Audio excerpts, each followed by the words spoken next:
Hey, transfer.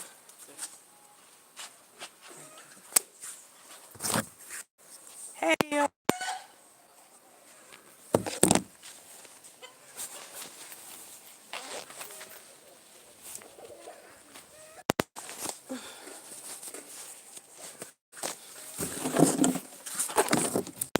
hey guys. Good afternoon to you all.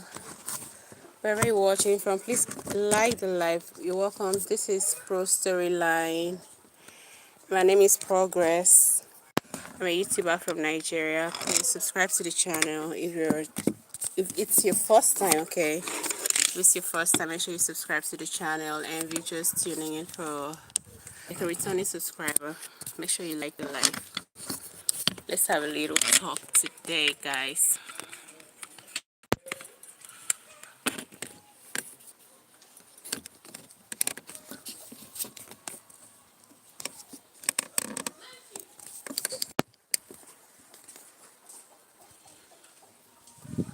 This thing is not showing. Water. Okay, I'm coming.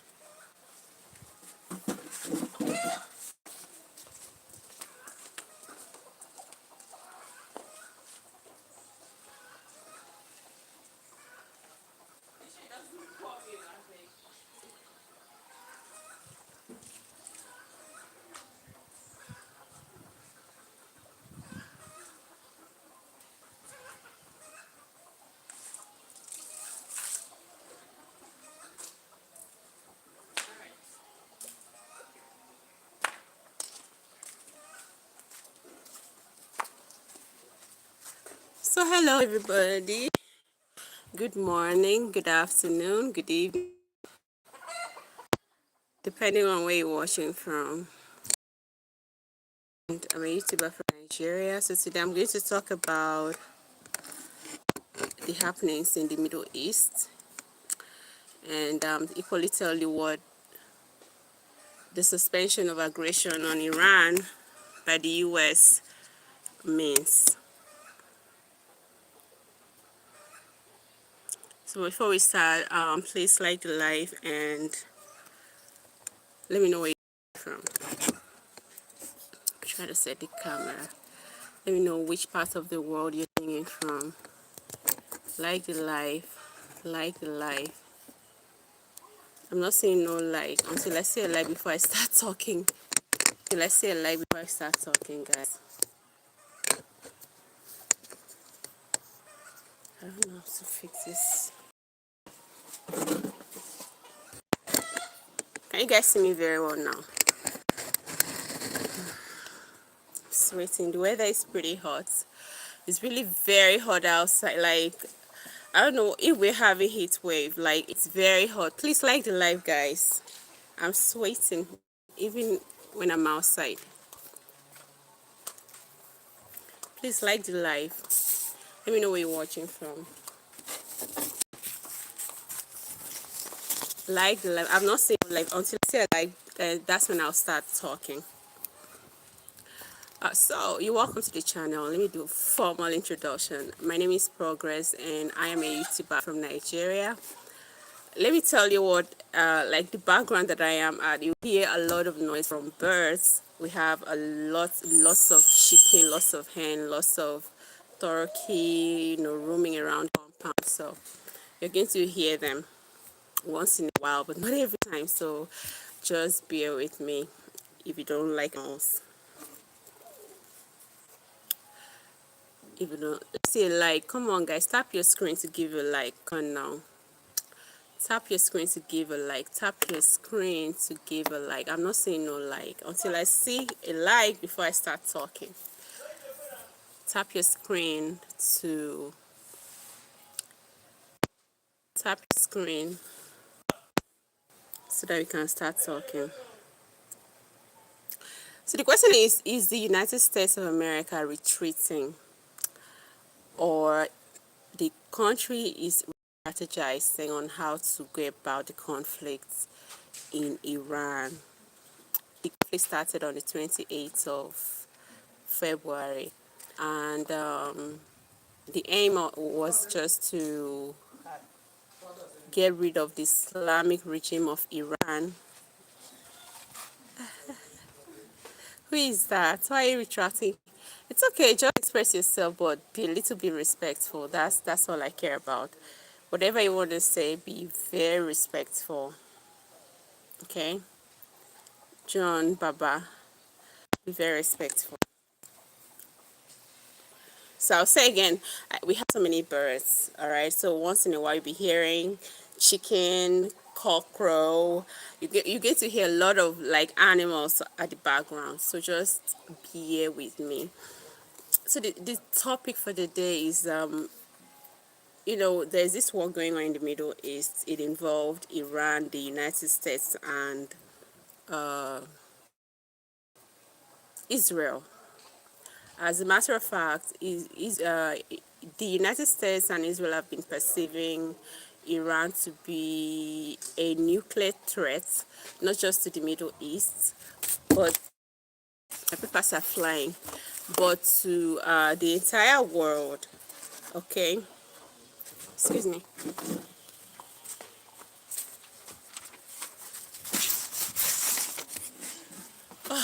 But to the entire Tom Tom says, "Do I have a goat?" No, I don't have a goat. We don't have a goat in the compound. It's only birds, like birds. But outskirts, there are cows.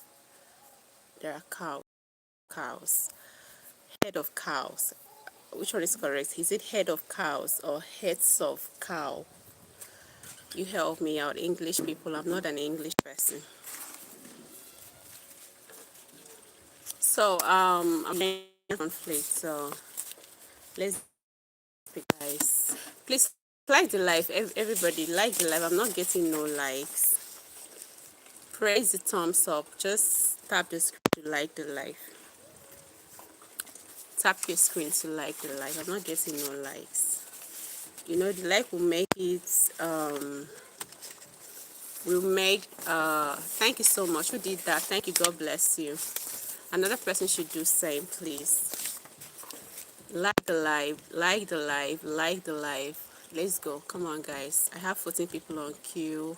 Make sure you like the live. So the question is the United States retreating or re-strategizing over the conflict or over the aggression against Iran? Thank you for that, love. Thank you so much. So let me give a little background story to that, to the conflict that is going on in the Middle East, which is eventually affecting the whole world economically. What happened was that, let me break it down to a layman's knowledge. What happened was that Iran,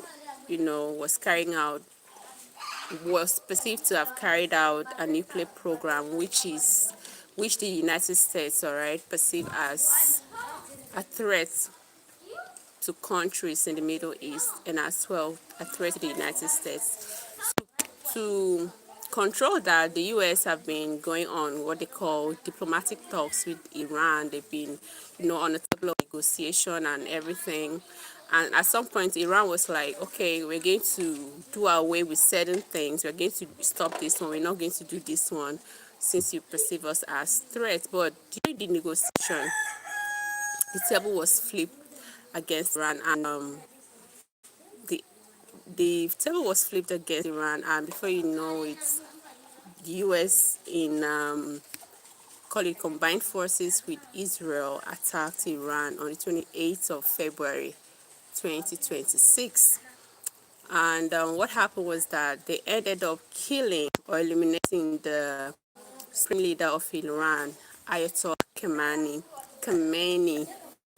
And the essence, according to the call it America, the essence of that was to topple the regime in Iran and take over, or like after toppling the regime, hand over Iran to the Iranian people. Because they've always been this belief that people in Iran are being suppressed because the kind of theocratic. In other words, it's this a government that is being religion. And if you know Iran is called the Islamic Republic of Iran. All right. So with the toppling or killing of Khamenei, war started. Iran started retaliating, shutting down all the military bases of the United States in neighboring, call it proxy countries of the Middle East, where those military bases were hosted. They attacked Bahrain, they attacked Qatar, they attacked Saudi Arabia, they attacked UAE. They were like bombarding everywhere. As a matter of fact, we have been preparing for this, the like all out. Hey, Canary, so good to have you. Oh God, today is a great day. I'm so happy to have you, Canary. Welcome. So Iran was retaliating with everything because they've been for like close to 40 years. Yes, I'm live. Thank you for anyone. Like, come on now. This is discouraging. Like the live, guys. I'm doing great, Canary. Canary, how are you? I'm doing very great. I'm fine. How are you? So, Iran was just attacking everywhere, and the thing is that it came as a surprise to US, to Israel, because the aim was just to eliminate and take over, but the kind of Scary says Iran has had enough of Trump and Netanyahu. Some people are saying Netanyahu. Okay, thank you for the lies, guys. So, sorry for the. You can hear what I told you guys earlier. You can hear. So, the thing is that the retaliatory kind of Iran gave to the neighboring, call it the U.S. assets in the Middle East. It's not what they expected. It's not what the American, call it government expected, or the Trump expected. Even Israel, like Iran fought with its soul. It's been fighting with its soul lately. So there's always like a threat. If the US will issue a threat, if you do this, I will do that. And Iran, once they finish, the US issue through their president issue, call it a threat, Iran will do the same. Will say, okay, fine, if you want to do this, let's go. And before you know it, I think 2 days after the elimination of Ayatollah, Iran held the whole world to ransom by closing the Straits of Hormuz. Close down that place. The Strait of Hormuz, according to my knowledge, is where 20% of global oil is being transported through, to other parts of the world. In other words, that's a passageway where oil in the Middle East, 20% of global oil passes to other parts of the world. So, and this place it's a very narrow area, okay, surrounded with high mountains. So it's a very strategic place that you can use to like ruin your enemies. So Iran, with the knowledge, with everything, they're very smart, shut that place down and issue a threat. Any that wants to pass through that must do by permission. And if you are from the US, a ship or vessel from the US or the allies of the United States must not pass through. If they pass, they're going to risk being bombed, because that place have been mined. Like they've put this explosive device on the water body. So any ship that want to pass is going to risk being bombed. Canary says most Americans are against the Trumps and Netanyahu's senseless war. Yet, Canary, I've seen that. I've seen that on social media. A lot of people, even call it Marine veterans, they're against it. So many people are really going all out, giving their opinions, condemning the whole senseless war. Canary says some speculate that Netanyahu may be in bad shape since he hasn't been seen in public recently, and they have been releasing AI videos. Yeah, I think he's not actually dead. I saw like 3 AI videos that were released, but eventually I don't think he's dead. He came out addressing the country and then going about sites that have been destroyed by Iran.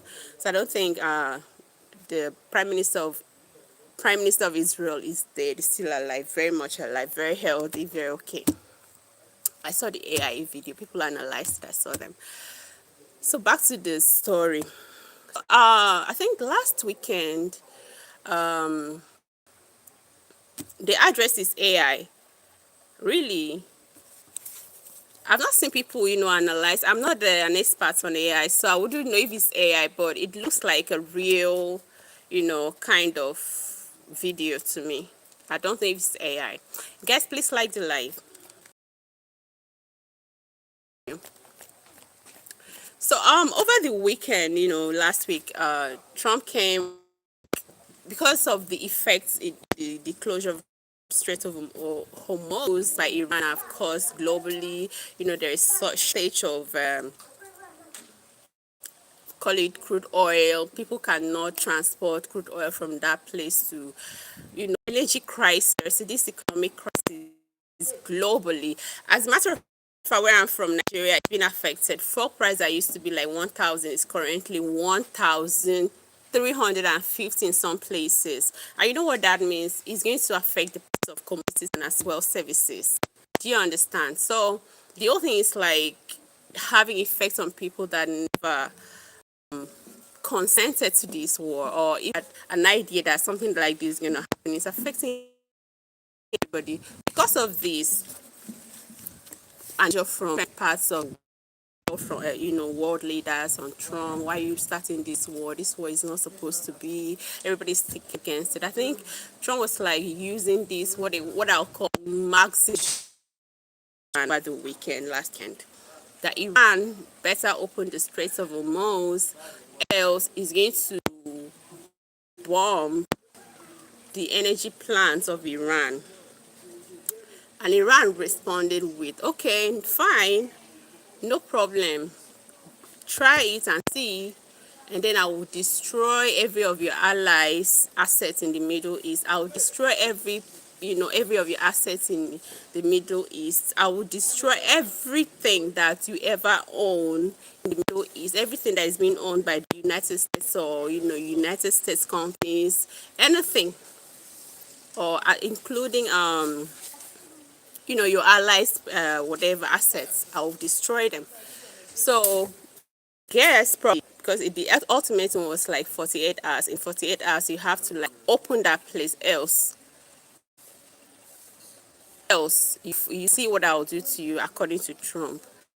So with the call it a comeback from Iran, I don't know whether people advise, probably international mediators, and start telling Trump, you have to do this, take it easy, because if these guys shoot, and one thing, Iran are fighting this war like a religious war, jihad. They're fighting with everything, because if you're a Muslim, you should know what I'm talking about. They're fighting with their whole soul. Like there's this joy of dying in what they call a jihad, because they believe you're going to make it to paradise or heaven. So they're fighting. This war really turned out to become like a religious thing. So I think probably Trump went back and then sleep over with his announcements. And thank you for your attention. Ultimately gave 48 hours. Ultimately gave to Iran, and then sleep over it, and then probably weigh the weight of everything, the advantage and the disadvantage, and obviously to every person, the disadvantage or stages outweighs the advantage of that. Call it mayhem he wanted to, or creation he wanted to reign on Iranian power plants. So he's now coming on, not withdrawing the statement. He's saying that he just announced as of yesterday that there is going to be a pause of aggression on Iran for the next 5 days. So that started yesterday, Monday. Today's Tuesday. That started yesterday, Monday. Today's Tuesday. So till Friday, that according to him, that they're having this very beautiful talks with Iran, and Iran is, but it happened that Iranian officials came. They said there's nothing like a direct talk with the US. are going on, that it's all lies. So we don't know. So I'm trying to see, excuse me guys for the noise at the background. Canary says he actually hasn't been seen in the, okay, the stock market doesn't like the conflict. Yeah, it's affecting everything, economics. Americans don't like, according to Georgia Ken.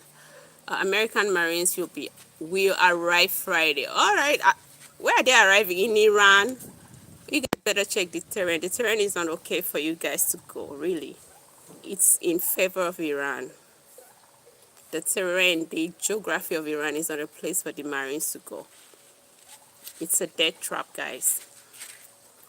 Trump said, Canary says Trump was elected on a different platform, and the war is bring back manufacturing to the United States. Another America first. It's strange that he's going in different direction. Well, I don't understand leaders. Some people always have great ideas while they are, trying to promote themselves to be elected. But eventually, when they get elected, they change. So I don't know if it's what the people call power intoxication. I don't know. It actually started very well. As a matter of fact, I was a Donald Trump lover. Like I really adored his policies, especially. I understand people have every right to live anyhow they want, but there are certain things he came and changed, signed like what they call executive orders, and I like them because those things were really kind of against nature. Things were very against nature, like what he stopped, especially when it comes to children. So question is with this extension called pause on aggression in Iran, is the United States retreating? Is the United States retreating or re-strategizing on how to get about the conflict? That's the question now. Mary says it may be related to a guy called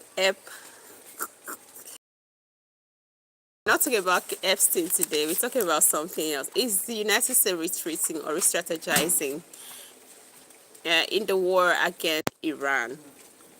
So let's look at certain things. Why the pause? Let me give you a little idea of what I know about this pause, what it's gonna come with. Um,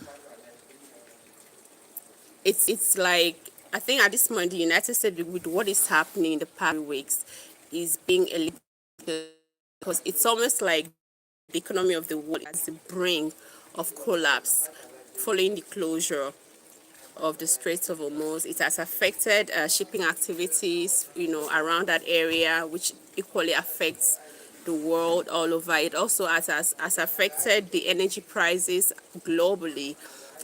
Here, I told you earlier, in my country, Nigeria, we're buying petroleum products, petrol.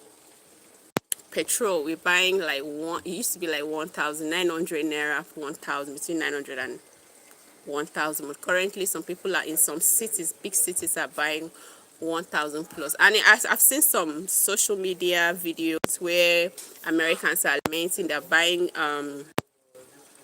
what do you call it? You guys call it gas. We call it petrol over here. So they're buying gas. $8, $4, like it used to be lesser than that. So it's really like before you fill your tank, you can spend up to maybe $50 before you can fill your car tank. You can spend up to 50 or even between 40 and $50. So it's something that is really kind of stifling someone's pocket. So people are shouting, people are screaming, and that's probably because of that he is re-strategizing. A second thing is that remember when he gave that what I call maximum pressure, like the ultimatum, 48 hours ultimatum to Iran to open risk, their power plants being bombed or being destroyed, and Iran gave a comeback kind of threat to, okay, if you do it and you see what's going to happen to every of your assets in the Middle East, in every country in the Middle East that is hosting your assets, and as well that of your allies. So it's like, oh, being the United States is like cautious what if I do this? People, they have the mind, really, they have the mind to do it.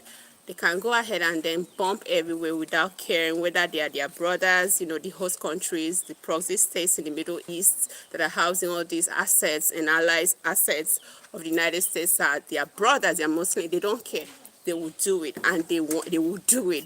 We know they would do it. They would have done it. So they like that would have led to, call it, escalation, widen the conflict. People that were involved before will be involved, and you know what war brings now? This absolute destruction, misfortune. So in a way, probably Trump is thinking, or is going to escalate the whole thing, widen the whole conflict. As a matter of fact, let's slow it down. And he made that announcement of a pause in aggression on Iran. I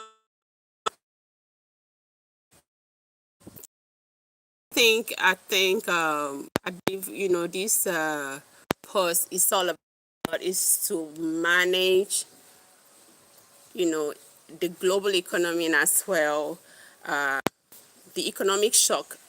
For the past 2 weeks, everybody's experiencing a little, call it economic harshness, or difficulty, especially when it comes to energy, when it comes to buying things, or even services.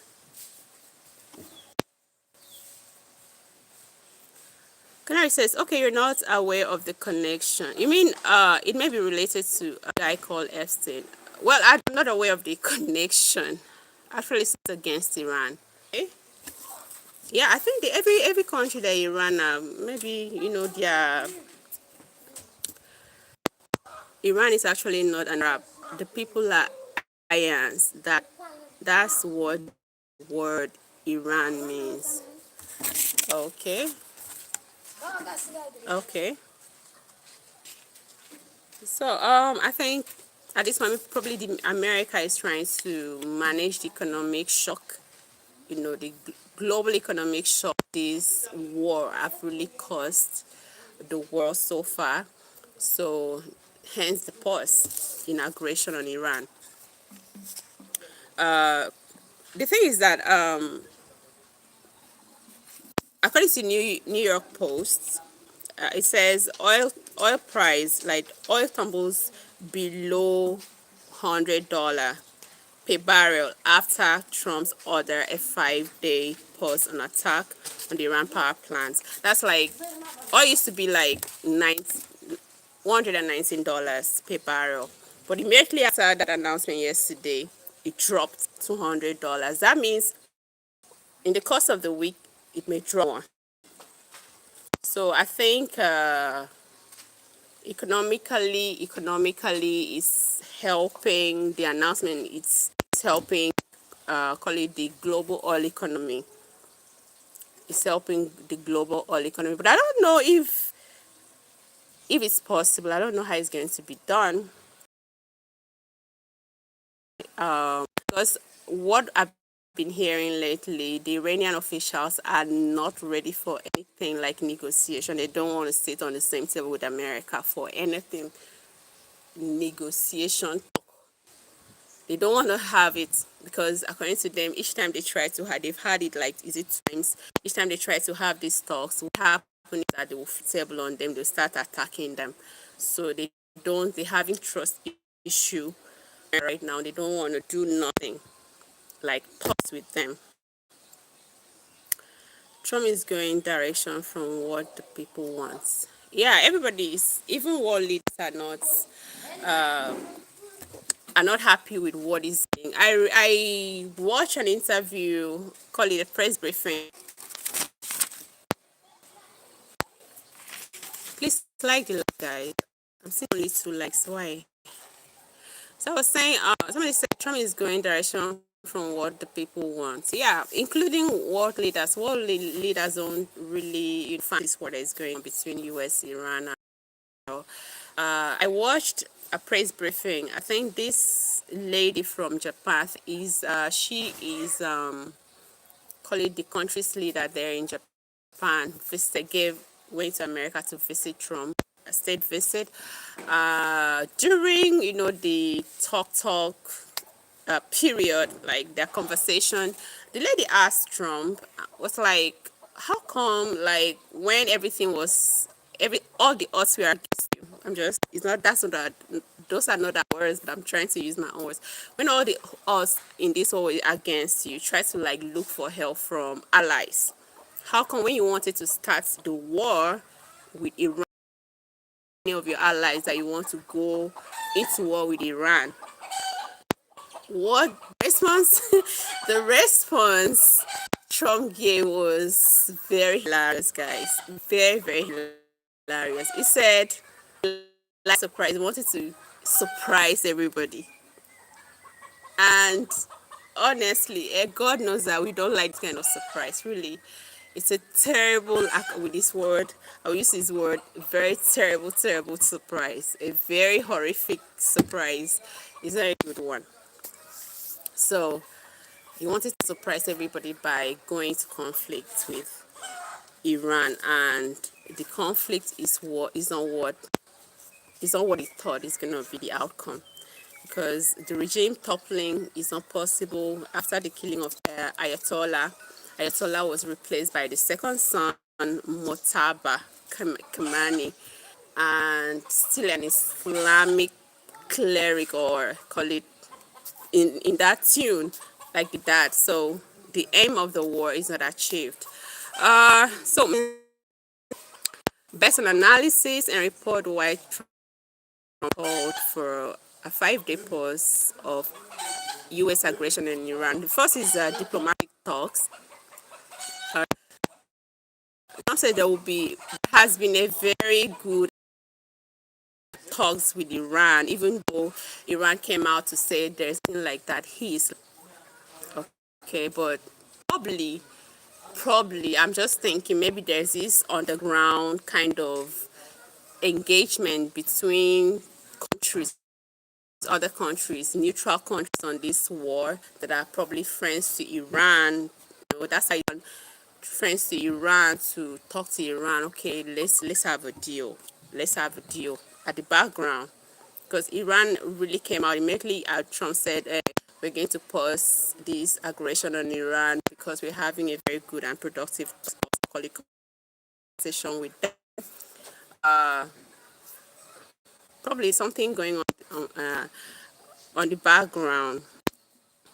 So Turkey, Pakistan, and Egypt could be, they call it, the actors involved in this talk to make Iran and the US, are probably Israel, strike a deal for a ceasefire to end the conflict, and as well probably open the Strait of Hormuz, which is really holding the world economy currently to ransom. I talked about, fear of further escalation of the war. Like when Trump gave that, what I called, maximum pressure on Iran, by telling them to, giving them 48 hours do to open the Strait of Hormuz, and they retaliated by, okay, Trump said he's going to do this to them, he's going to bring down their power plants, and the response he got from Iranian officials, okay, if you do it, you see what we'll do to you. We'll scatter everywhere for you. We'll scatter every place that is housing your asset, and as well of that of your allies in the Middle East. I think that's song in Trump, and he had to like call himself to order, and as well, you know, have a fear of major escalation, or call it regional escalation, because definitely there's no how Iran will strike an asset that is being housed in a neighboring country in the Middle East, that it wouldn't kill 1 or 2 persons that are citizens of that very country, despite the fact that they wanted to destroy the assets of the enemy in that place. Definitely they would have destroyed parts, maybe not whole, parts of a neutral country, simply because they host the enemy's assets. So fear of further escalation of this war could be one of the reasons why Trump called for a pause of aggression on Iran for 5 days.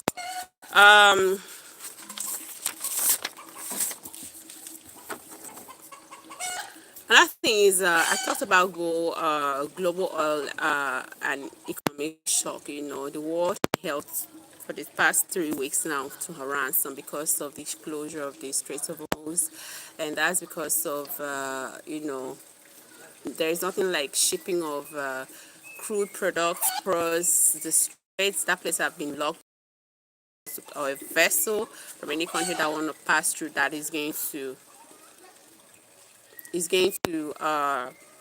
risk being destroyed, and you know what it means economically for whoever that owns that ship.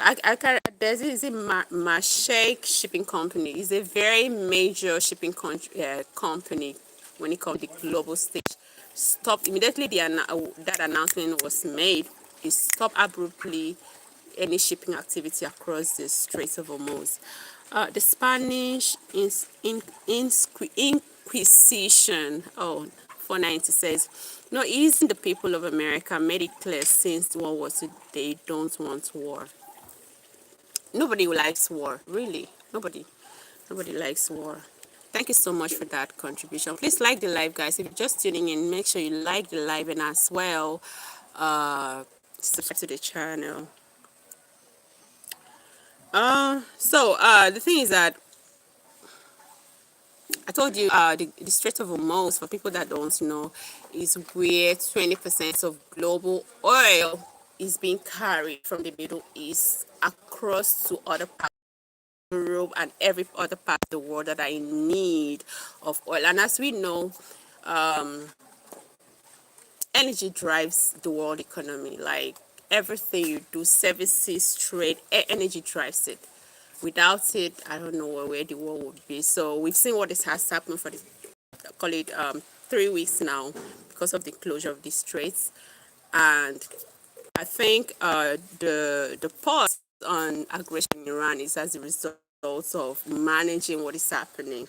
The truth is that after Trump dropped that message yesterday that there's going to be a pause of aggression on Iran by American Marines, according to New York Post, the price of oil per barrel, dropped. Before it used to be 119, and it was still climbing. People were like envisioning it to land at 150 per barrel, but currently it's 100, and probably across the week, in as we carry on the week, it's going to drop further. So that was a very big announcement, and I learned that the stock market thing rebound.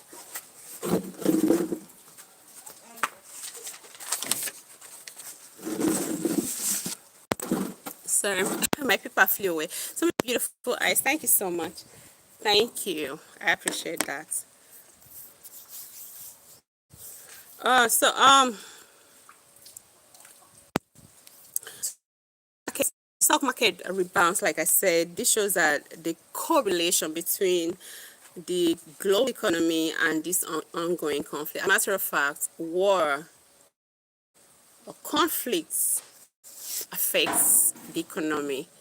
So you can see, everybody can see. This means that the U.S. needed to control global economic crisis. So this pause of aggression on Iran for the next 5 days has prevented, in a way, a global economic crisis. We can see that happening.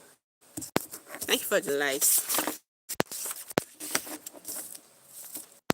So some people might be wondering, the way Trump is always been like he doesn't really care about what people think. He can wake up and then, as a matter of fact, from all we are hearing, if from congressmen, this one wasn't approved. So he just woke up one morning and then decided it's time to bomb Iran. It's time to eliminate Ayatollah along with Israel.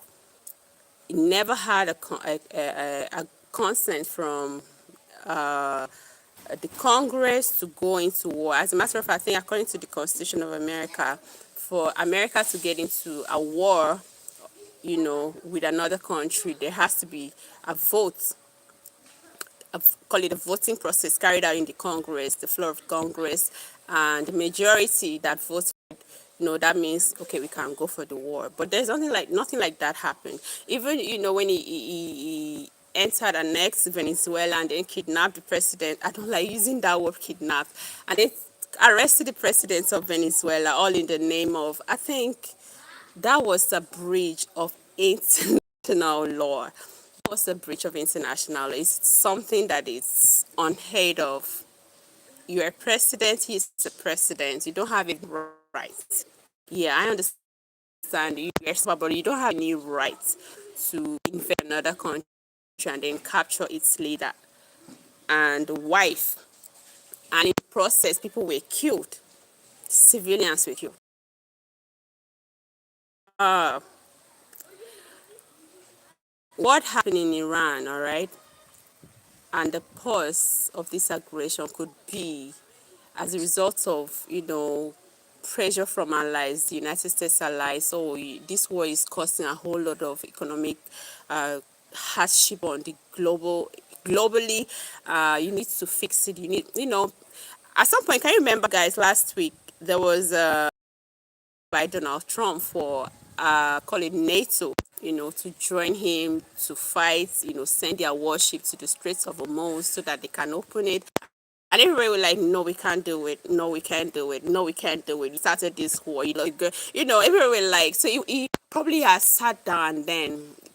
His advisors have really thought about the whole shit that is going on. This thing is going to backfire on them. And that's hence the pause. The pressure could be a contributory part to the pause on this of aggression on Iran. 5 days pause of aggression on Iran, because it will escalate like.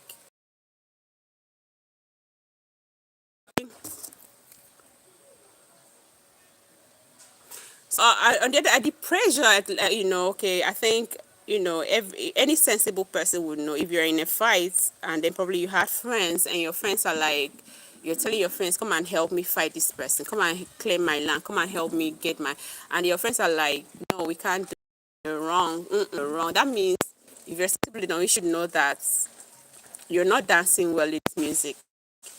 You're wrong. If you're sensible enough, you should know that you're not dancing well to the tune.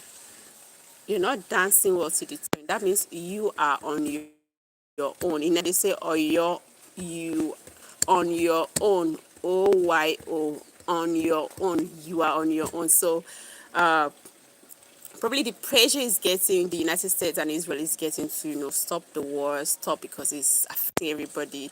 It's one of the factors that have made Trump to give that announcement, because number one, the consequences, if at all, he went on that 48 hours ultimatum to do what he said he's going to do, it would have really gotten very bad. Mark X7HC, it says, make sure you store food for 6 months. I have subscribed and we'll keep checking in on you. Have a nice day. Thank you so much, Mark. I appreciate you. Thank you so much. Thank you. I appreciate you. I told people that time when this war, I think probably the third day into the war, but I was really specific on Americans. I told some people that are from America, I said, please, as if I knew, stockpile your houses for whatever you're gonna buy. Make sure that it should last you for like 3 months, because you're never gonna know or can tell what is gonna happen. I didn't even know that it's going to affect everybody. I didn't have that idea. The thing is going to affect everybody, but unfortunately, it's innocent. I wasn't on the table of the deal. Let's go to this war. It's affecting me too. It's affecting my family. So this guy, Mark, is saying that people should store food. So if you have the money, please go ahead, buy whatever you can and buy. You can buy and stuff. But I pray I'll call it a ceasefire, like this aggression pause on Iran will bear good fruit, like to bring about ceasefire between the warring parties. I pray it should be. should be.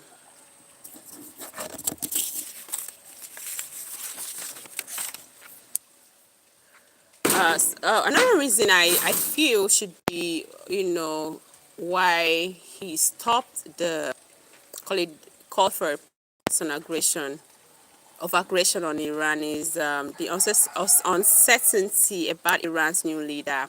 He said the president of America is very funny sometimes. Maybe like say, he was confronted by some media people, and then he was asked, "What do you think? What do you think about the leadership?" It was like, "Oh, we knocked them all out. They put up another set of leaders. We knocked them all out. It was, all the leaders we." And some people, you killed all the leaders of Iran. So who did you have this talk with? Who are the people you say you had a very good conversation, very beautiful talks with, and hence the pause? If you had killed all the leaders. So one of the reason for this pause to me could be he doesn't know the uncertainty of who is the next person when it comes to decision making on Iran. You don't know how brutal the person is. You don't know how mindful or mindless the person is. Do you understand? You don't know what he's capable of. You don't know the kind of command they can just say, okay, go ahead, send some, I don't know if it's possible, bring down American towers, bring down Trump towers. So probably the fear of that uncertainty could be one of the reasons why he had to slow down and call for a pause on aggression on Iran for the next 5 days. But I'm just hoping this aggression would be an exit route, or, would be something that will call for an absolute ceasefire between the two warring parties. I'm just praying, because war, I've always been saying this, war doesn't profit anything. It's a womb that only bears misfortune. All you get from war is disaster. Like now, it would take years, all right, years to rebuild what has been destroyed in every country that have been bombarded. It will take years, and it will take a whole lot of money. I'm not even talking about the health toll this was. I remember, I was it last Sunday, Sunday before last, there was a rain fell, and this black suit, that kind of thing, they experience in the Niger Delta region of Nigeria, where there's so much oil drilling and environmental degradation by oil companies, foreign oil companies in that area. So when it rains, they call it acid rain, to pour, and then if you touch where the rain pours on, it will be black, like black. It's not a clean, like a clean rain. It's a black. So when the bombardment on Iran, when it rained, that kind of rain, I think they destroyed one of the oil facility there. When it rained, it was an acid rain, and you know what that is going to cause? Respiratory problem on people of that area. The land, if they were farmers, is going to affect their lands. Hence, there could be famine. There could be, the environment is degraded already. So there's going to be there should be a total cleanup for the environment to be livable again and healthy again for the people. War is not a good thing, guys. I've said this over and over ever since I started, talking about this Iranian war with the US and Israel. I said, please, if you are in a position of leadership, you have people that are in position of leadership of your country, of your states, of your local government, make sure that anybody that wants to come up, let it be somebody that listens to the people, somebody that he's always put the people first. Call it, the people should come first, despite his decision. And because he might say, okay, I want to make America great again. You want to make America great again at the expense of who? Is it Americans' health, Americans' pockets, American tax payers money. It doesn't make sense. It doesn't make sense. The truth is just that, this would have been, this long because I believe wholeheartedly, if America had known and Israel had known, or Iran is going to retaliate the way they did, honestly, well, light a lie, they wouldn't have ventured into, they wouldn't have attacked Iran. They would have looked for a better way. Because they see it coming. They just, okay, I'll just do the way I did in Venezuela and then go scot free. Nothing they happen. That's when, you mean if Trump has, yeah, yes, Canary, yes, I believe if Trump knew that Iran was ready with all the weapons that they've been using to bombard everywhere. If they knew, if they had an idea, they wouldn't have ventured. They would have probably continued with the talks and then look for a way out, or probably wait for the right time. I don't even think there's a right time to for a strike. I don't think so. I don't think so. I know most of them, even I don't know if it's true. I saw this yesterday. I posted a, put, posted it on my WhatsApp status. They said some American Marines are now taking weed to fail drug tests because they don't want to go to Iran to fight Israel's war. The soldiers are taking weed so that they will fail drug tests. Is that crazy? I don't know if it's true though, but I saw it somewhere. They say the soldiers are taking weed so that they wouldn't do fail drug tests and wouldn't make it to the war. They don't want to fight Israel's war. It's crazy. All right, guys. So this pause, okay, buys time to understand the opponents. I guess the United States and Israel probably are going to use background channels. What I mean by probably, countries, they're going to reach out to other countries, neutral and friendly countries to Iran, to see how they can put an end to this aggression in the Middle East. That's what I'm thinking. That's what I'm thinking. That's what I feel the pause is all about. But what if, the question is, what if, they try to like strike a deal? Because according to, is it the Iranian foreign minister? There's one of the Iranian officials. They said if America actually wants, call it a deal, they should pay. They started naming prices to be paid by America. They're going to reconstruct their country back. They're going to do this one. They're going to do that one. A whole lot of things, which I can't really remember to say. You're going to put back our country like it used to be. You're going to pay, is it reparation or something? Canary says, according to AI Prime Minister Netanyahu, says Netanyahu faces criminal allegations on two main fronts: international war crime charges and domestic corruption cases. Absolutely. When Trump threatened to like bomb Iranian power plant, there were people saying, "Oh, that's going to be a war crime. Like, it's going to become a war criminal." Or already, there's this private school that was struck where girls were killed in Iran. So don't attack civilian, makes you automatically a war criminal. So I don't know how they're gonna judge that. Canary, I was questioning the existence of the UN. When he first created Venezuela and kidnapped, arrested Nicolas Maduro. I had a question. I said, why would that happen when we have an organization known as the United Nations?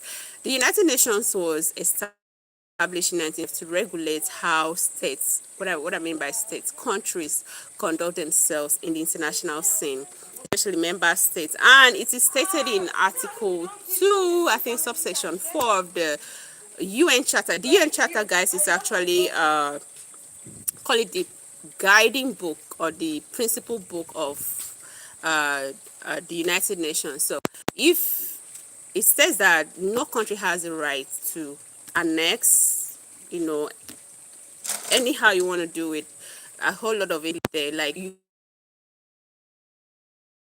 can do whatever you like. Do you understand? You don't have the right to enter a country, and there are consequences for that.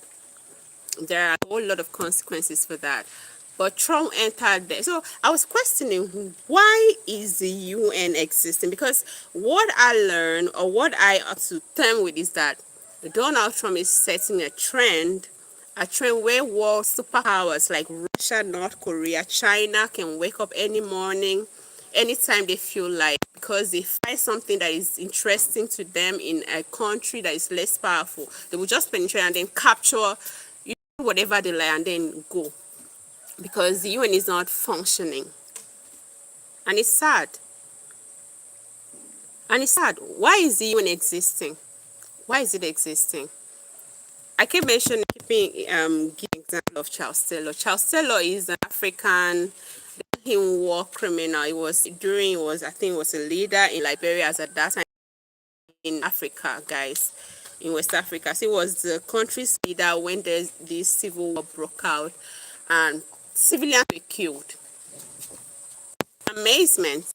After much trials, Charles Taylor was convicted of war crimes against humanity, and he served his term.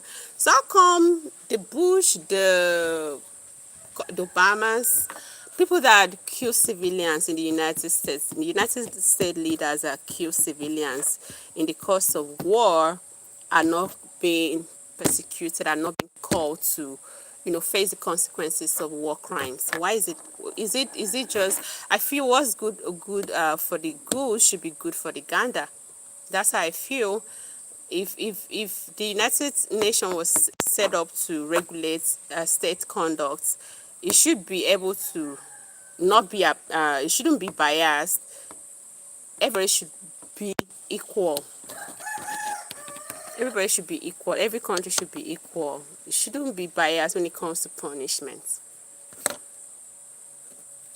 It shouldn't be biased when it comes to punishments of countries that their leaders, because other countries are probably not superpower, not powerful. You just do anyhow, pass judgment on whoever that committed a crime, while others that committed better crimes, bigger ones, are led to be free, live their best of lives. That's it. Canary says Trump was eyeing my country. Really? Well, we don't have oil again in Nigeria. Oh. The truth is that we don't have oil again in Nigeria. So it shouldn't even. We don't have oil. We do not have oil again in Nigeria. We don't have oil again in Nigeria. Probably we have palm oil. That's the only oil we have in Nigeria. Except America be interested in buying palm oil. We don't have crude oil in Nigeria, so America should not show interest in Nigeria. It's only palm oil we have, oil or coconut oil, if that would do. I noticed it's only countries that have oil and precious mineral resources that they go after. We don't have them. The ones we have, we've been drilling it for since 1958, so it's almost exhausting. Like, it's almost finished. We don't have oil again in Nigeria. Canary says, what happened to my oil? It has run dry, Canary. We don't have oil again in Nigeria, I swear. Wallahi, we don't have oil. It's only palm. We are trying to see if we can use palm oil. We have still in the Niger Delta region, we still have call it, with so many plantations of palm trees. So we try to see if we can use technology technology to convert into energy so that we can, use it to run our machines in the industries and all. But we don't have crude oil again in Nigeria. So Trump shouldn't be eyeing our country, really. He shouldn't be eyeing our country. We don't have oil.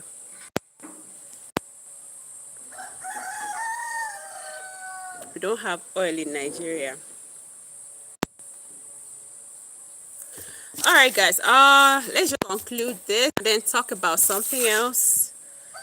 So in conclusion, guys, the 48 hours ultimatum was the maximum pressure, while the 5-day pause to control the pressure, okay, with the possibility of an exit option. I think this pause is like, okay, let's see. Let me talk to countries, like I said before, that, are friends to Iran, and see if they can talk to Iran, call it appease Iran to calm down. Let's have a talk that could lead to an end to this conflict. It is not a retreat, okay? I'm not saying America is surrendering. Nobody wins a war, actually. Nobody wins a war. Everybody have major losses. So America is not winning, Israel is not winning, Iran is not winning. But I will really commend the efforts of Iran to defend itself. It is not a retreat, but also not a pure aggression anymore. It is not. It is a vital toward pressure, and it's very vital. This sport is very, very necessary. Okay, it's very necessary. As you can see, the stock market have jumped. The crude oil per barrel have dropped against what it was last week. Immediately after the announcement, what we're waiting for now is to see if the Strait of Hormuz is going to be opened. But I just hope Iran will calm down. The wrongs have been done already. I don't know, whatever thoughts they're going to get into, but I just hope something positive comes out of it and de-escalate the war and end it. That's my prayer. So I'll call this pause a de-escalation and exit strategy by the US in the war against Iran. So back to something else. Let me talk about, I don't know if we have Africans here.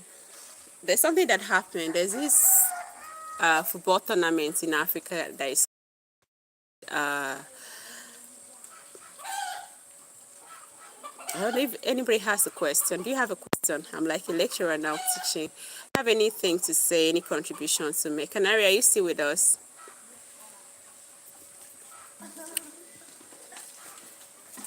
Canary, what statements are you retracting? Come on now, what's up?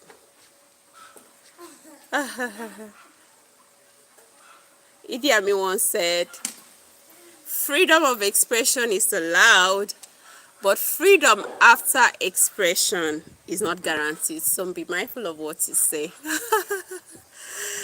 Retracting your statements. Please subscribe, guys. This is Pro Storyline. If you just Storyline, I'm a YouTuber from Nigeria. My name is Progress, and we talk about everything on my channel, guys. Everything, social, political, everything. We talk about everything as it affects our society. We talk about everything.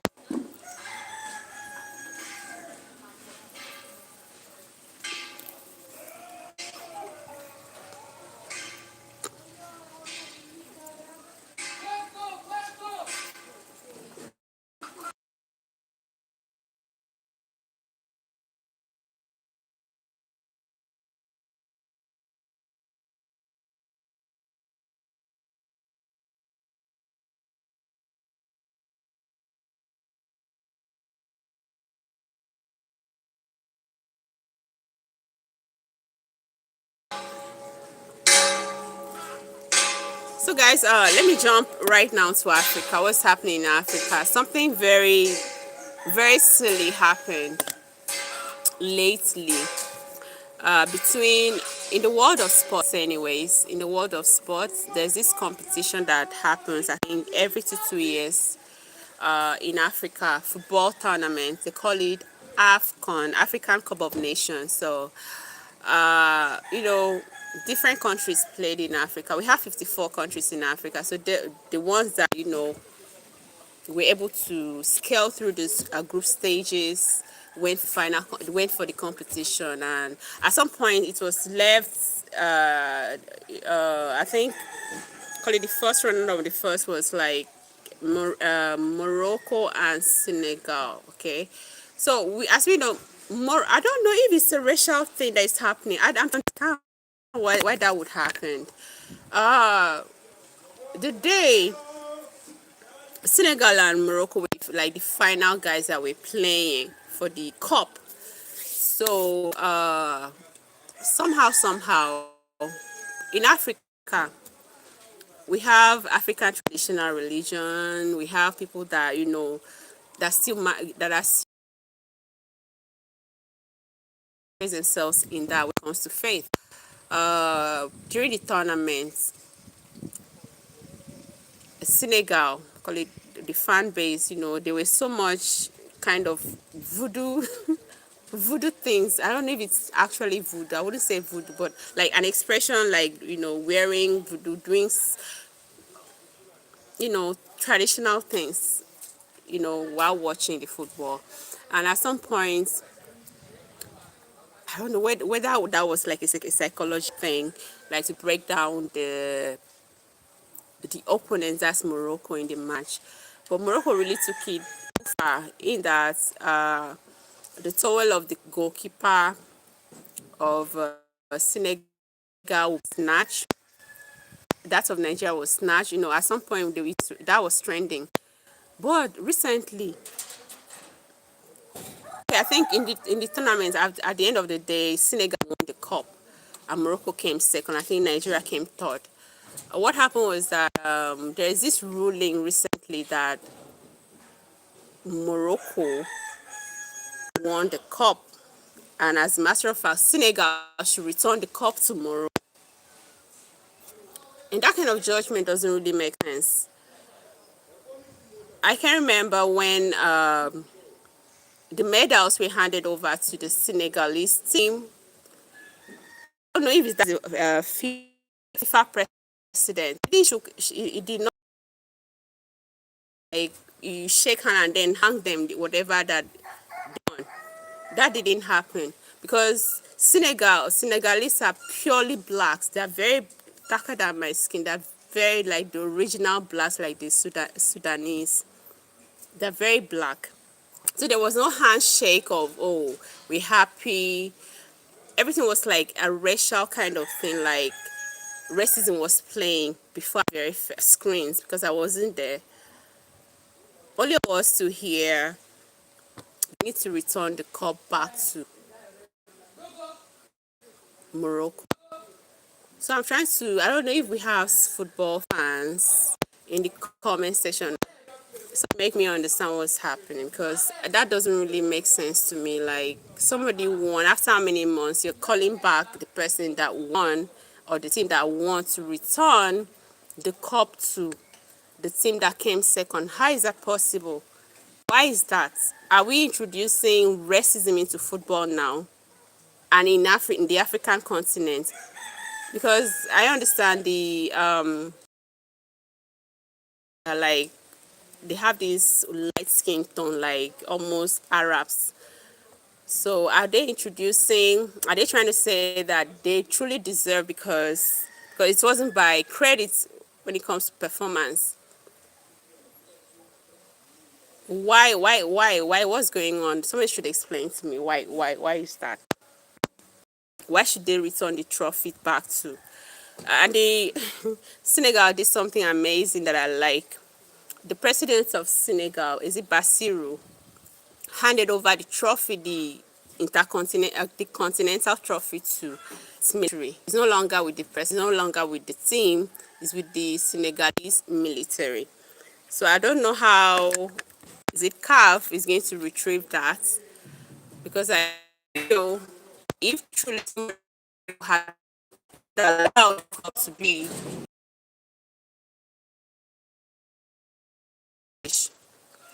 back, but you're not just gonna strip somebody of the trophy won or the team won simply because of one or two things you feel weren't right. If you felt it weren't right, why did you hand over them? Why were they, called out to be given the trophy? Why didn't you just deny them of the trophy right from day one? Why would you wait over time to ask them to be straight off the trophy?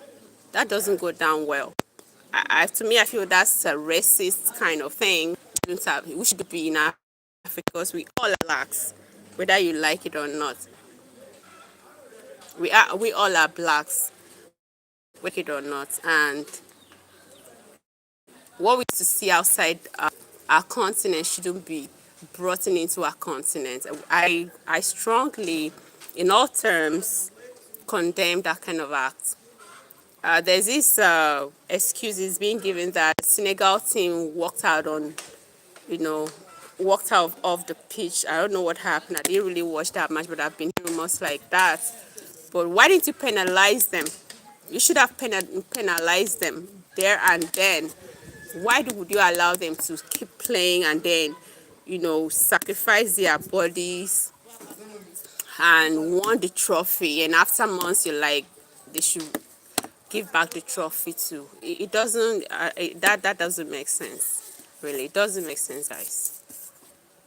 It doesn't make sense. Whosoever that is behind that kind of decision needs to have a rethink because it's going to cause conflict. That's how you promote strife among people, among nations, among Morocco really did a whole lot of shit during that Nations Cup. I remember Nigerian goalkeeper keeping his towel. It was raining. Definitely, it would be a little bit slippery for him to catch with the gloves. He needs that towel to be like wiping his hands. And then whenever he drops, I don't know whether they thought he's using charm or magic to, be able to grab the ball when he's shooting the ball towards the net. They would just come and then snap the towel from his, snatch the somebody him out to like struggle. It was a mess. It was something that it shouldn't have been. Like, we've never seen that when it comes to football. Who is this? Brute fact. Brutal fact. I can't read. Brutal fact says Trump is the GOAT. Okay, how is he the GOAT? Please tell me. How is he the GOAT? I really commend his balls anyway, guys. I I commend his balls. Like, I commend him having the mind to do what he has been doing. Oh. But you know what? Some bullies get bullied though. Wallah, it's not everybody that you bully and go scot-free. Some bullies can get embarrassed, just like what is happening. Because obviously, let's talk about this war again. The war really like, oh, Trump has amazing hair. Yeah, it's a beautiful man. He's an handsome man. I'm not disputing that fact. The sun is disturbing. Trump is an handsome man. So he's tall. He's very tall. He marries a tall. He has the tallest in Baron. So he's a tall guy. He's an handsome man. I like him. But it's not everything that somebody that you like and revere does that you will like. I don't like him for the war. I don't like him for snatching at Venezuelan presidents. I don't like that. But I like some initial policies when he came into power for the second term to implement those some of the executive orders. I like them, but not all. I'm not American, but the war doesn't make sense.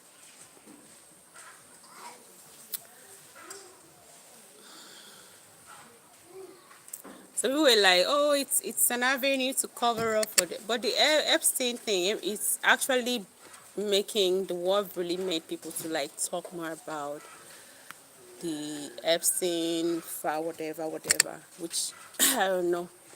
I'm still wondering how that is possible. How, cannibalism, if truly people eat humans, truly, I don't know, let alone babies, I don't know. I can't say. So my take on what is happening in CAF or between CAF and Senegal, I think this to be birth what they call strife between countries in the world of sports, which is not okay, and it shouldn't be something because it has never happened in other countries. It shouldn't be something that should start in Africa. We in Africa, we live like families. We love each other. We support each other. So officials or people that are in the top management of college sports shouldn't stir of strife among countries, because we know Africans, we love football. As a matter of fact, Nigeria is divided. Like my country is very divided, very along tribal lines, along religious lines. But when it comes to football, say Nigeria is playing, or Nigeria makes it to the World Cup and is playing today, you see the Muslim, the traditionalists, the this and that, everybody that fight, sit down together, watch Nigerian play. And if Nigeria loses, everybody loses. It unites us. So if you want to bring strife, bring in something that will make different African countries start fighting each other just because of games that unites, is not okay. So I pray, this thing will be resolved, amicably, will be resolved in a good way, that the winner, which is Senegal, wouldn't feel left out, wouldn't feel somehow or some type of a way. I saw a post by Akimi. I don't know if it's his original post that said that he's not interested in the cup. Senegal, plays so much, and you know it gives them the credit for the winning, and as well, he's not interested in the cup because they won and they deserve it. So I think that's the best thing to do. I just hope every other team member will do that.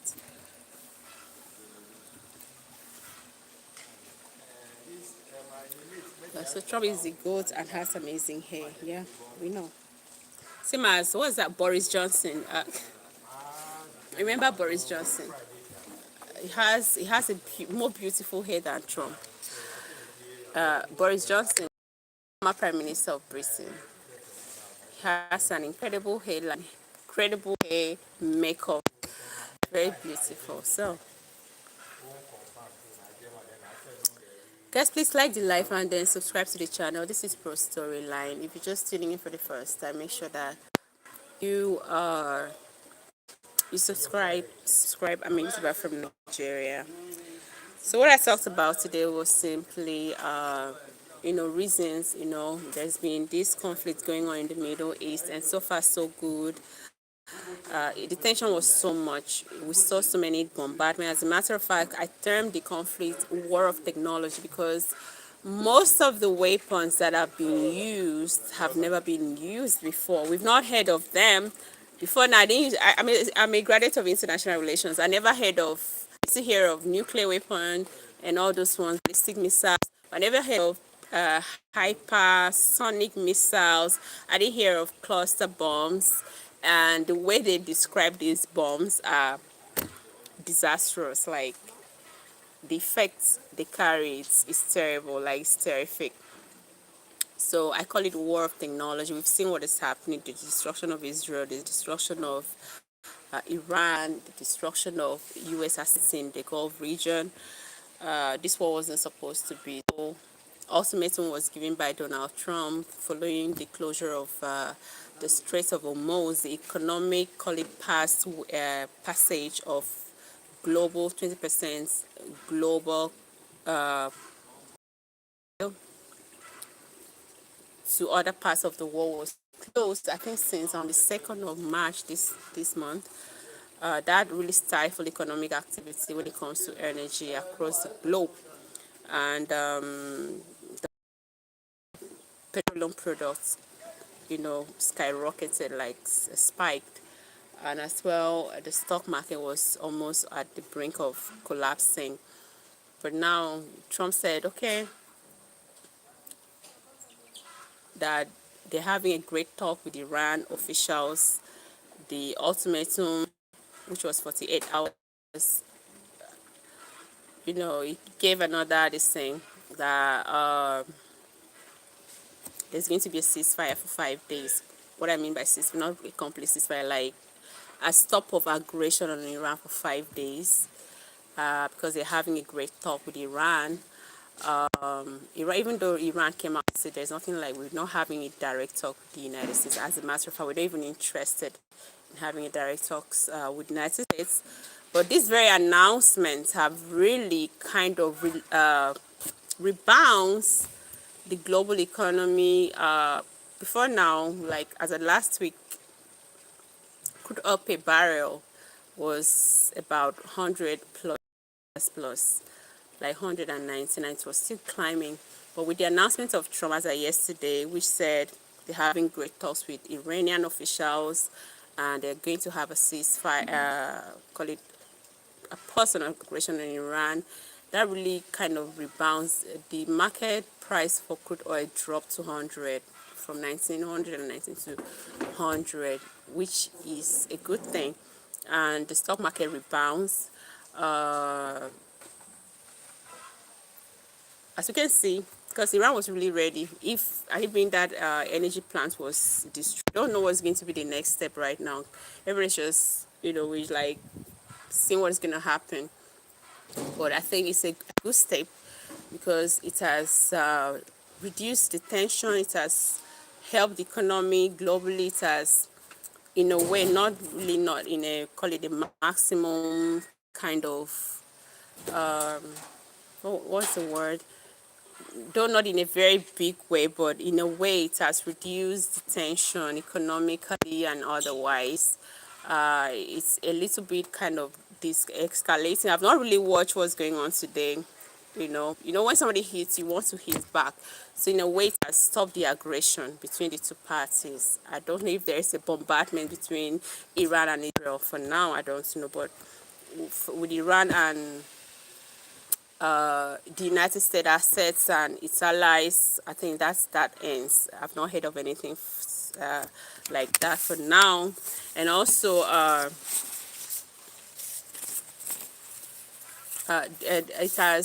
it could be as a result of pressure from other allies.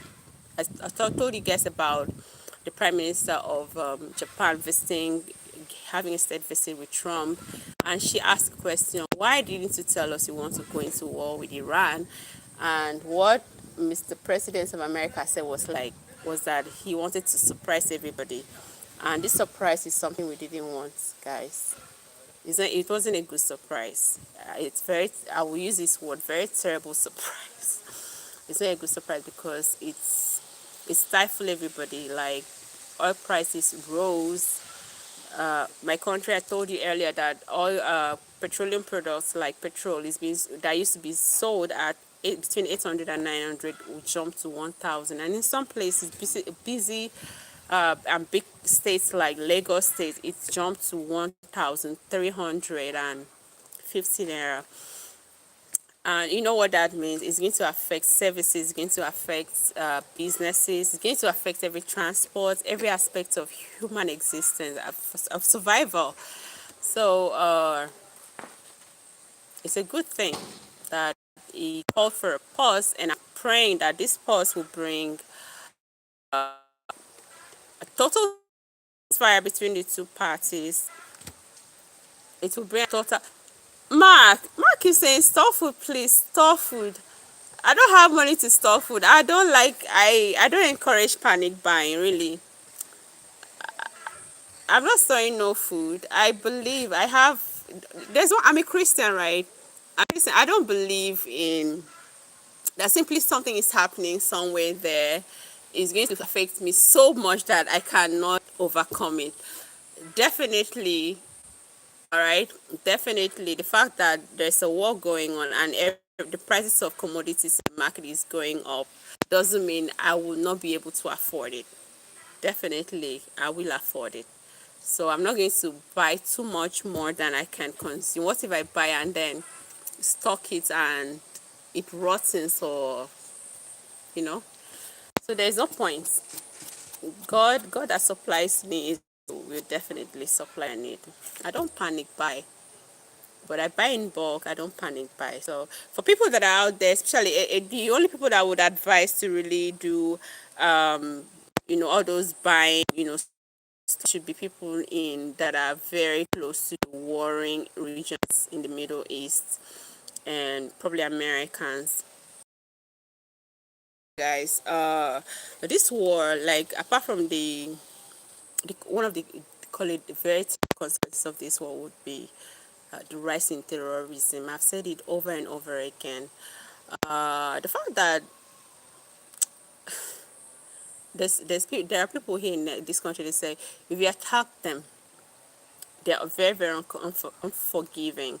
Like you may do something like in this generation, all right, like an attack on them, a particular group in my country. If you attack them, I don't want to mention name. If you attack them, say like today, and they may not come for you in the next 5, 10 years.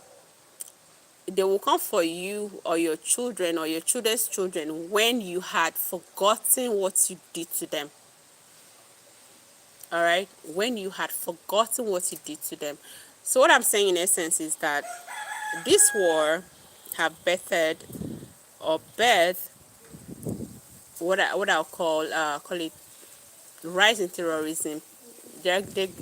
Over time there's going to be these groups coming out, doing this, doing that, because remember, Ayatollah Khamenei was a religious leader, not just a country's leader, and we know what that means. For you to eliminate, so what's happening, guys?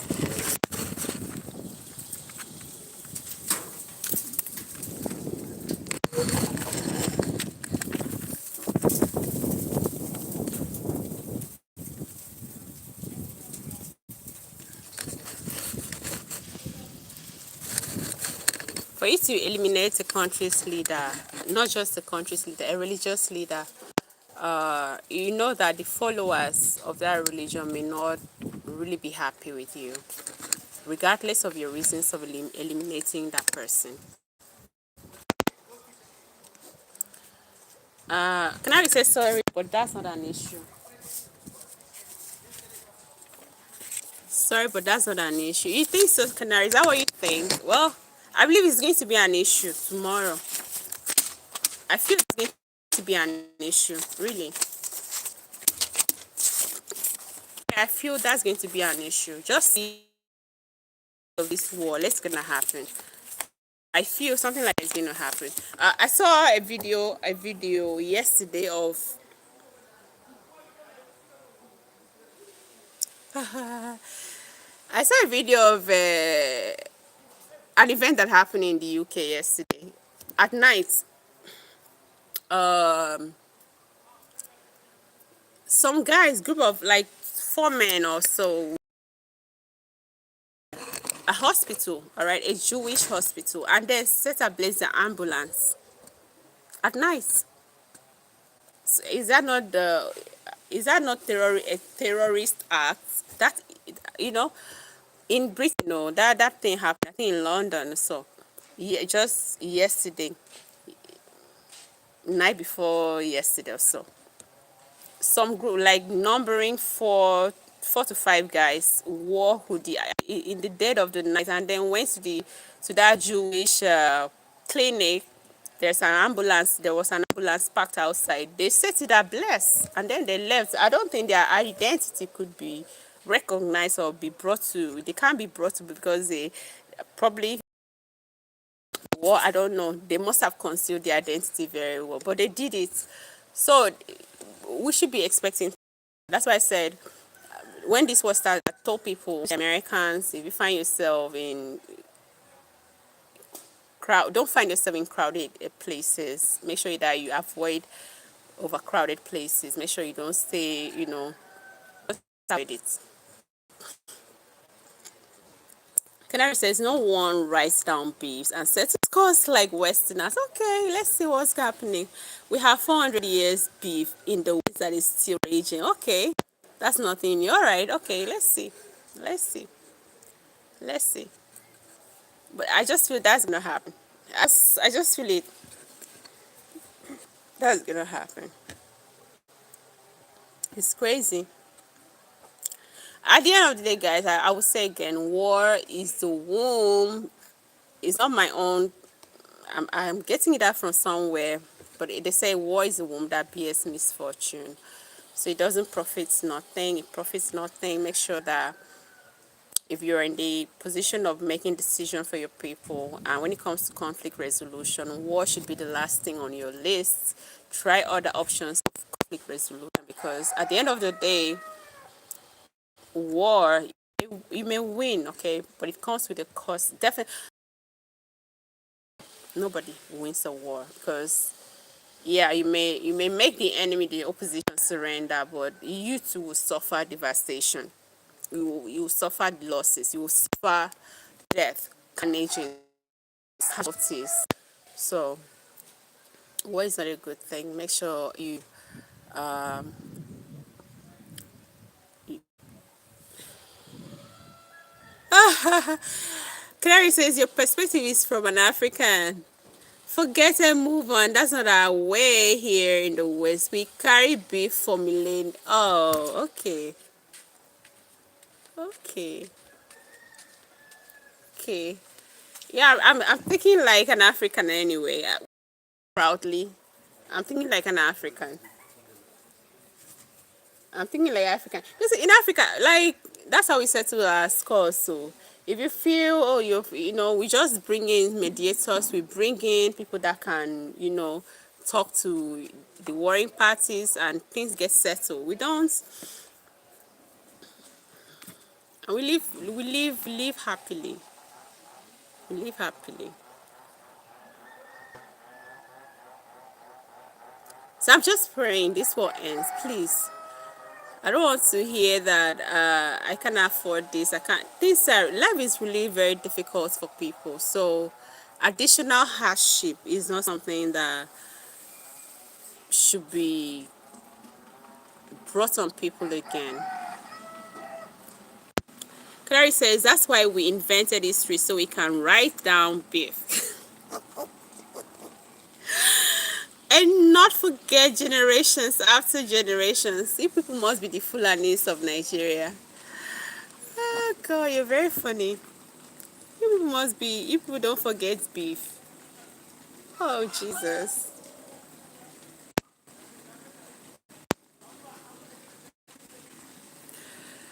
That's very funny.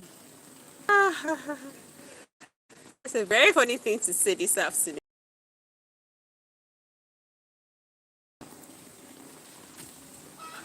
But at the end of the day, being well, you understand? Like, the saying goes, be careful what you wish for, or you might get it. America is getting what they never wait for. Fula is small fry compared to Igbo. Fula is small fry compared to Igbo. I know. But they don't forgive. Oh. They don't. They don't. You can do something to that group today like this, and they will do oral tradition to every generation that comes. Oral tradition. They will tell the old story to every, and they must revenge. They don't forgive. They don't. It may take even 100 years. They don't forgive. They will for you or for your children.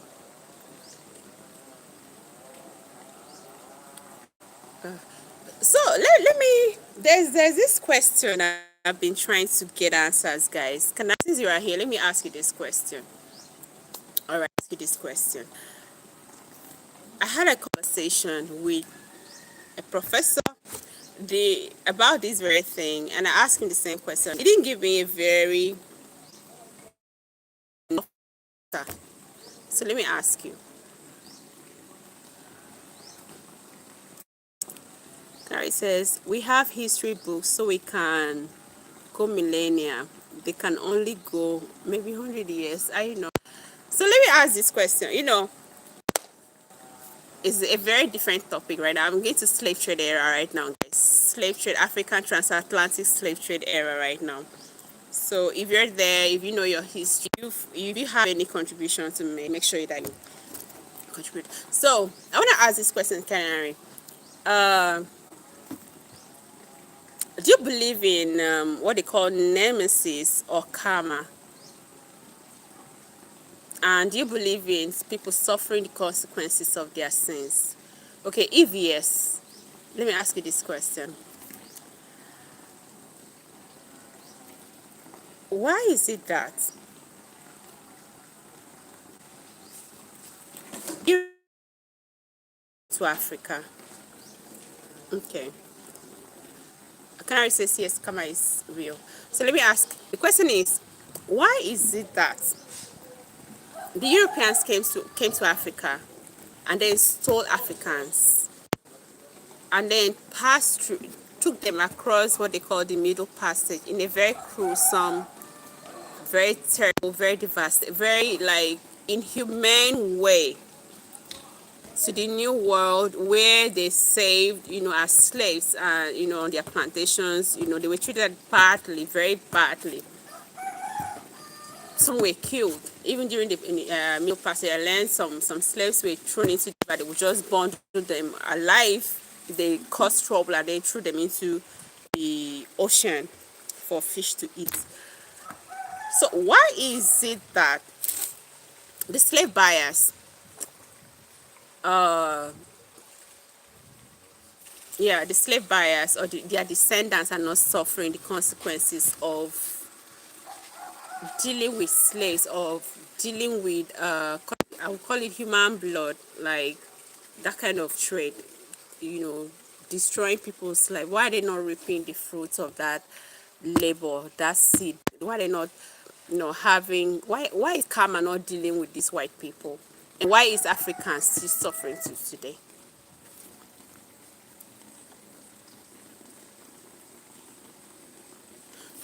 I'm not talking about, I know about the, is it trans-Saharan slave trade.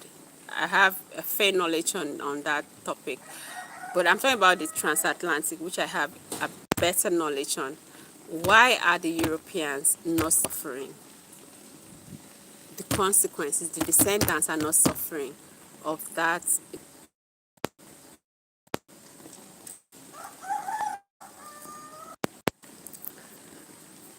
But there's a lot of suffering and it's increasing. I'm sorry, my network is messing up, guys. Sorry about that. I'm back. It's not just you. The Arabs, just saying. I know about the trans-Saharan, right? Slave trade. But I just have a very fair knowledge on that. So I did not, like, I can remember during the George Floyd. If you guys in America should know who George Floyd was. The guy that was choked, knelt on neck by a police officer in Minneapolis. I think that was during lockdown era, so 2020. That Black Lives Matter incident really escalated globally. So there's this statue of a slave trader in Liverpool, in the UK, that was brought down by people. They say he was, he dealt with slaves. He used to buy black people and put them into slavery. So his statue was brought down. And according to history, according to the little information I can remember, he used the proceeds of slave trade to develop his community. He used it to open school. He used it to fund, the development, infrastructural development in his community. And as a matter of fact, it led to prosperity of their society, and the proceeds of this whatever the money he got with blood money. I'll call it blood money. Why blood money? Karma never dealt with this guy. Karma, I've forgotten his name. Why is it that Karma never dealt with him and his family? And why would, because for a statue of somebody to be erected, that means you must have been a very useful to your society. So he was useful to his own society in Liverpool by engaging in slave trade and using blood money to develop or make contributions, financial contribution to his society. Why is the descendants, if karma is real or consequences is real, why is his descendants or him never suffered the consequences of human beings and selling them into slavery and using the proceeds thereof to, do things? Why is it not?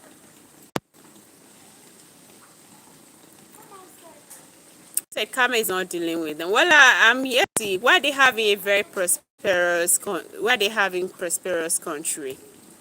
A country like Britain have done so much harm to this world than any other country I know.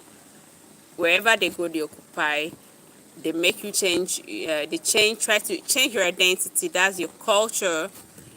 Change you, change your language, change your. They make you feel inferior in your own land while they're taking it over, and then you grow up with what you were born with, inferior.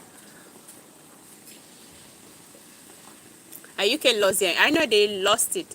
Definitely, they lost, but it seems they're still, on. The answer my professor gave me was that Africa engages in witchcraft. That's why. That's why. All these Western countries are more that ventured into slave trade are doing better than Africa venture into witchcraft. Absolutely, just see hatred against each other is real in Africa. It's a normal thing among black people. UK lost their empire. Yes, but they registered their prince. They registered their identity in these empires, didn't they? They go to India, the language to be spoken. They came to Nigeria, they make us feel English is the best, the number one language to be spoken. They traded us of our identity. They balkanized us into what we are today. Yes, it's a definitely African economic history. Yeah. So they said it was witchcraft. So the witchcraft thing didn't really dance well with me because I know even the white practice witchcraft. I know even the white people they practice witchcraft, and I don't think there is any what will I say? I don't think witchcraft is witchcraft. Who is practicing it? If you're white, your witches, your whatever witchcraft activities are same as the person that is practicing in Africa. What is bad is bad. What is evil. So I don't know. I'm trying to find answers to that question. Why, if karma is real, why are the slave traders, white slave traders, their descendants not suffering the consequence of what their ancestors did to Africans? Why?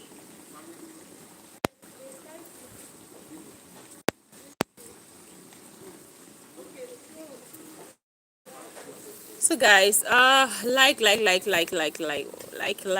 subscribe, like and subscribe. Let's go.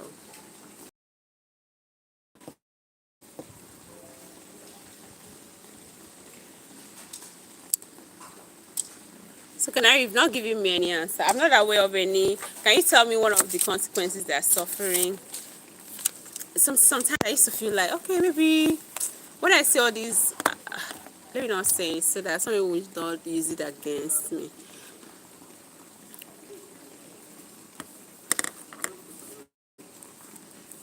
Honestly, I'm trying to find answers to that question.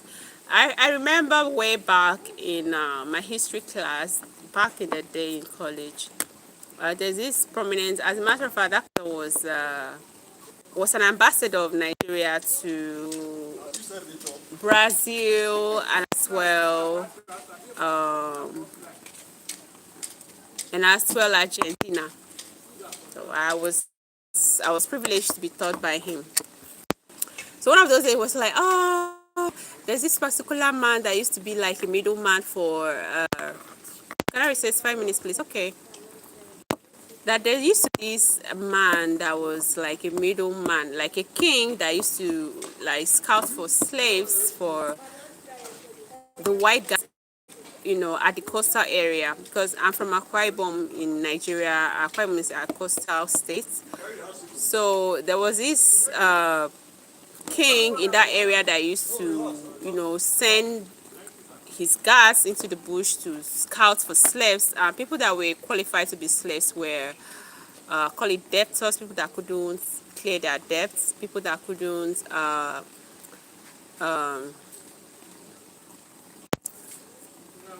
outcasts. There's a system of outcasts that I happen to even see in the 21st century in Delta State. So people that were categorized or classified as outcasts. Um, People were ambushed in their farmlands as well. So all those ones too.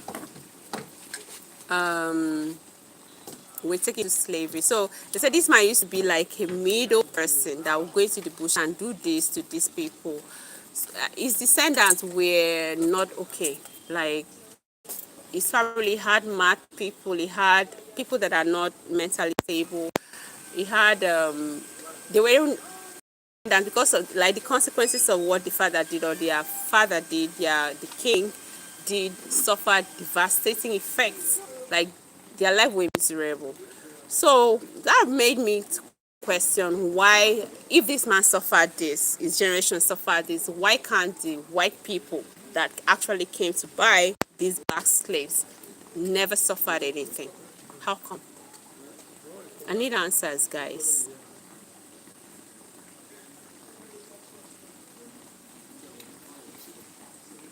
I need answers.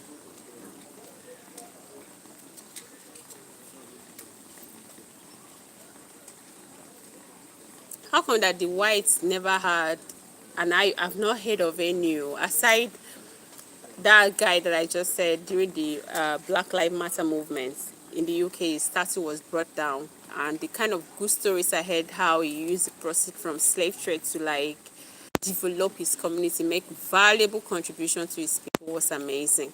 I was shocked that he even accepted such money.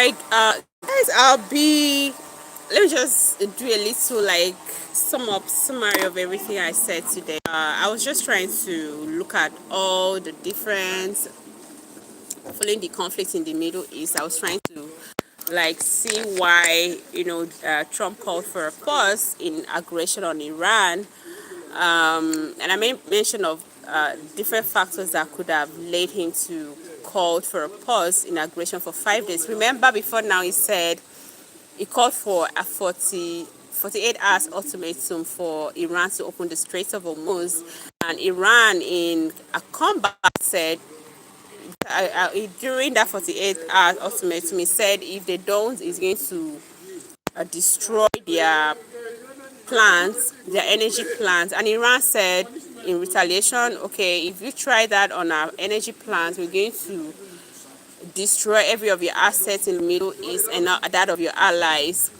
And later on, towards almost the end of the 48 hours, Trump came yesterday and said that they're having a very great talks with Iran, and it's very productive. As a matter of fact, they've called for, the U.S. Call it Marines or military to stop aggression on Iran for the next 5 days, which is from Monday to Friday. So some people are like, why is that? Is it that America is surrendering? And I see it from another angle. I see it that probably, you know, ever since the closure of the Strait of Hormuz, the economy, global have been stifled, oil prices have skyrocketed, what the stock market was just, at the brink of collapse. So with this announcement, we can see a little change. Crude oil came, the price dropped, the stock market rebound. What else? I pray the prices of goods as well come down and services as well. Another thing I see is that probably it's going to be a strategy for call it a deal, to strike a deal with Iran, call for a total ceasefire and a stop of this conflict, stop of this war, a way out. Another thing I talked about is that it could also, like, it has helped economically. It has helped to, like, rebound the global economy. And it could be the pause could be stemming from pressure from allies, international allies of the U.S. as well of that of maybe calling, see this war is a whole lot. It's not what we wanted. It's not what we want, and that could be why he did that. And another thing is that probably Trump is considering, America is considering, like stopping the escalation of this war, because remember when he said he's going to destroy Iranian power plants, that would have led to Iran striking every country that is hosting American facility assets, and as well as striking those countries, meaning that the conflict who wasn't even involved, countries will be brought in because you entered my territory and then bombarded American assets or American assets, allies' assets. Indirectly, you've tampered on my soil. So I think, a strategy to control this war, because already it has gotten a little bit out of control. It's not what they thought, it's not what they expected, it's not the outcome of the war, or the call it the mission of this war is not achieved. Hence, there should be an end to it. So let's watch out what is going to happen after these 5 days. I hope both warring parties will come to a deal, will come to a total ceasefire. Let's just hope so. Let's just hope so, guys. On that, I have come to the end of this live stream. I have like 3 minutes or less than 3 minutes to go. So please. Mark Daddy says, God bless. Thank you so much, Mark Daddy. The strait must remain closed so they can come down Durban and Cape Town need cash in also. Really, is there a route in South Africa that should be passed? I'm not aware. Like, I'm not really aware about like the World Water Channels. I'm not aware. So I don't know. But now Iran says they're going to close. There's no amount of pressure, because already, do you know that Iran is actually making money out of the strait? For you to pass, according to what I'm hearing, allegedly, for any vessel to pass through the Hormuz, the Strait of Hormuz, you have to pay $2 million. For any vessel that want to pass, they're making money. $2 million to Iran. You have to pay that money to Iran, then they will open you past Shikina. But for other countries, US, Israel, and their allies, they're not allowed to come close or risk being destroyed. So if it's going to favor Africa, well, I would very the Middle East is very close to North Africa, definitely. Anything can happen, guys. I really appreciate everybody that tuned in today. I'm really grateful, Canary. I'm so grateful. Everybody that tuned in, I'm really grateful for the contribution. So everybody behaved so well today. Okay. Cool. Makubal. Is it? I can't see it, guys. I'm outside. The brightness is not allowing me to read very well. There's another way, but it's long and costly. Really, I'm not even aware. Thank you for that. So, can you explain a little bit the way, the route? So, people that are watching wanna, you never can tell. Some people don't want like delay because I learned how tall like a bunch of sheep are, hanging around and like, a bunch of sheep in the straight area are just like there. They can't move, they can't go anywhere. So, probably if there's another route, let us know so that I can read it, and if someone wants to take the long distance, if it will save, if you're having perishable goods in your on your this thing, some people may still wanna, regardless of the distance, we still wanna, So you tell us, Makub, is it Makube or Makubo? Can you tell us how long? How long is it through the southern part of Africa?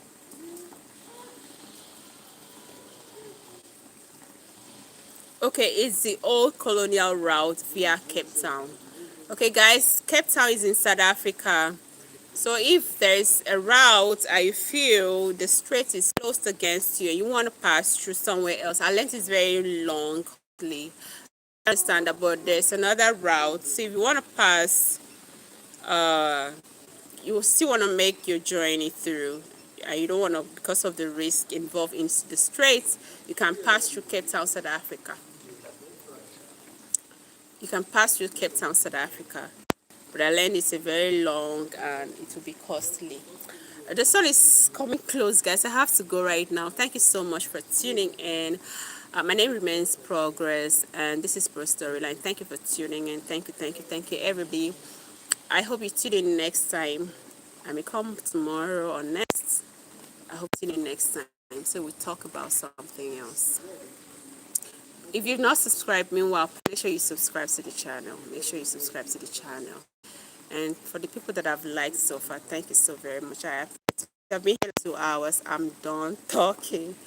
Thank you so very much. Let's see what's going to happen the next. We're now on Tuesday, the next 3 days. If the tension is going to end or the crisis is going to end. Thank you so much. From here, bye-bye.